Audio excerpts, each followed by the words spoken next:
يكمل للبشرية صلاحها وفلاحها ورشدها ونجاحها، وذلك بعدلها ورحمتها وسماحتها ورأفتها وأحكامها الشرعية وقيمها الدينية، والتي تعد للروح غذاء وللقلوب ترياقا ودواء وللعقول نورا وضياء وللأنفس زكاء وروءا.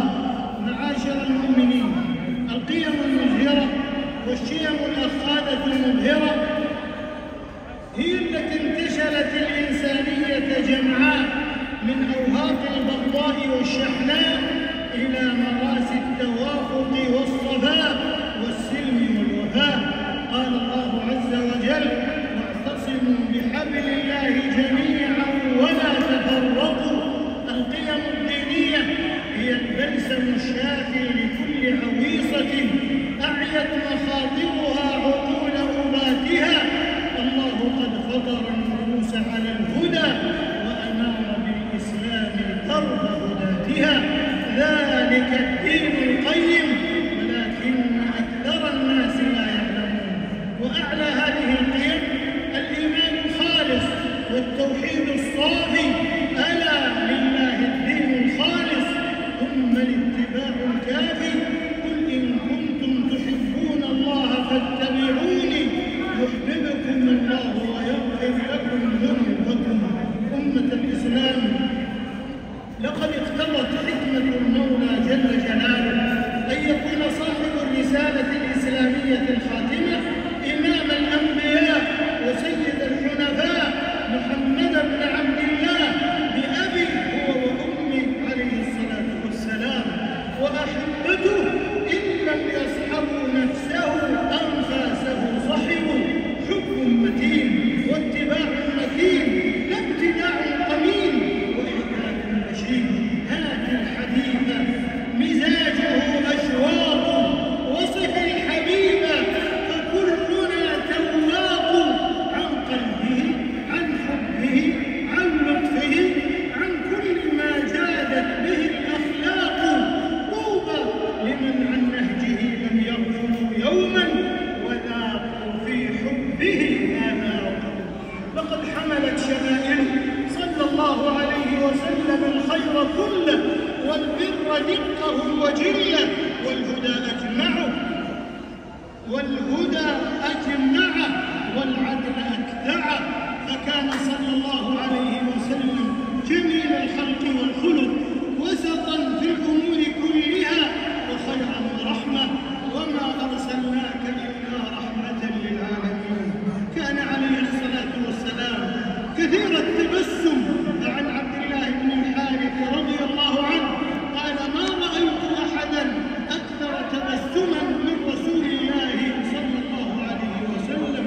يا راغبا في حصر فضل محمد خفض عليك ففضله لا يحصر. إن قلت مثل الرمل أو مثل الحصى أو مثل قطر الغيث قل ما أكثر.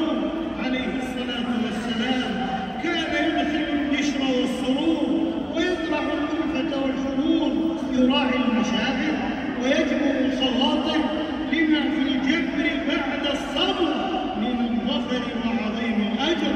ومن جبر الخواطر وقاه الله شر المخاطر. أحبة المصطفى صلى الله عليه وسلم، لقد كان للحبيب صلى الله عليه وسلم المكانة السامقة عند أصحابه رضي الله عنهم، حتى كانوا يفدونه بأنفسهم وأموالهم ولا يقدمون عليه أحدا أبدا حبا ووفاء. وكان عليه الصلاة والسلام يبادلهم حبا بحب ووفاء بوفاء.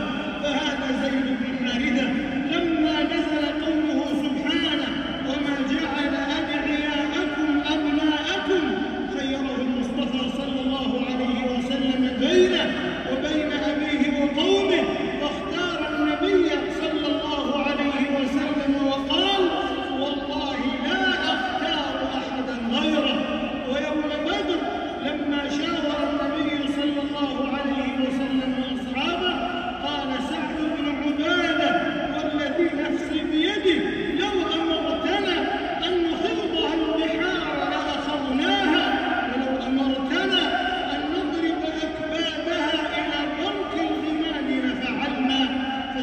رسول الله صلى الله عليه وسلم لذلك وندب الناس فانطلقوا حتى نزلوا بدرا وانتصروا.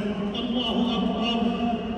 وإذا ذكر الوفاء فلا وفاء أغلى وأعلى وأسمى من وفائه لزوجته خديجة رضي الله عنها وأرضاها في حياتها وبعد وفاتها.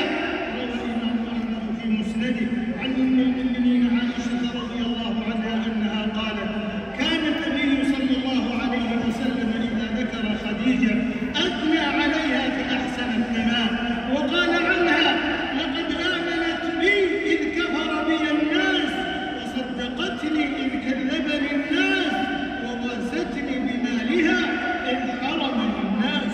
الله أكبر. لم ينس وفاءها حين واسته وآزرته أول ما نزل عليه الوحي وقالت: والله لا يخزيك الله أبدا إنك لتصل الرحم وتحمل الكلب وتكسب المعلوم وتقري الضيف وتعين على نوائب الحق. متفق عليه. إخوة الإسلام، ألم يئن الأوان أن نعلي قيمنا الدينية وشمائلنا النبوية لتكون رسالتنا العالمية والحضارية لتحقيق السلام الإنساني والأمن العالمي المجرد عن المطامع والدوافع والمصالح والأغراض المدخولة والمنافع؟ فمن يرسو العالم في مرافق القيم والأخلاق الفاضلة إلا بدحر الانحطاط الخلقي والتصدي للسقوط القيمي، لا سيما في زمن التحولات والمتغيرات والأزمات والتحديات، خاصة عبر المواقع والقنوات والشبكات. فقد كثر المحتوى المخالف للقيم الدينية والأعراف السوية والفطر النقية. لا بد أن يكون الانتصار للقيم طي الأفكار والأرواح لا الأدراج ومهب الرياح.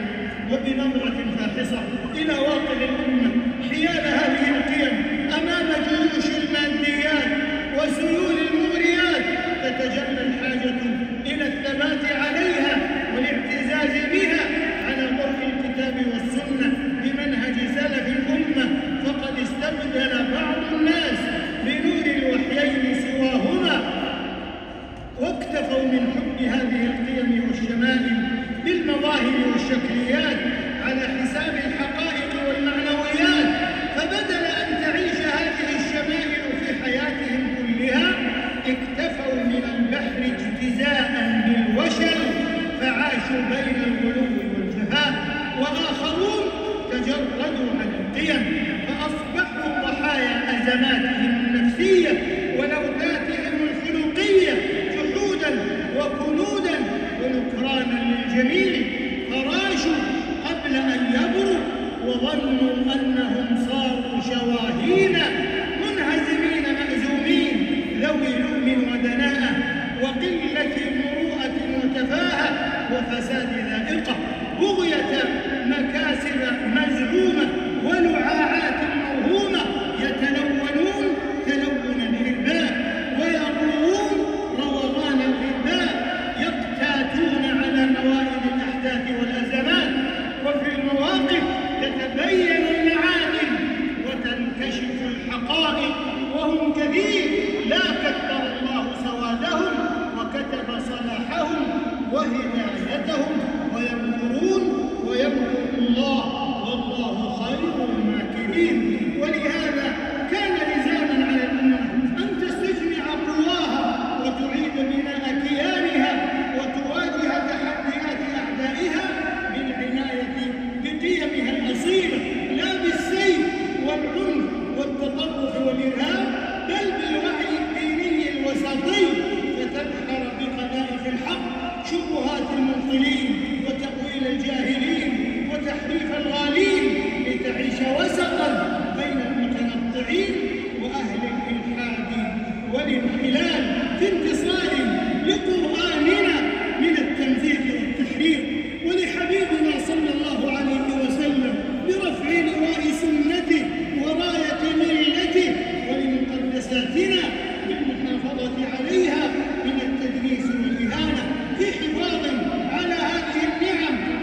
ولقد امتدت سحائب العطاء وكسوف الإغاثة والوفاء من بلادنا المحروسة وقيادتنا الرشيدة لإغاثة الملهوفين ومواساة المنهوبين، فلله الحمد والمنة.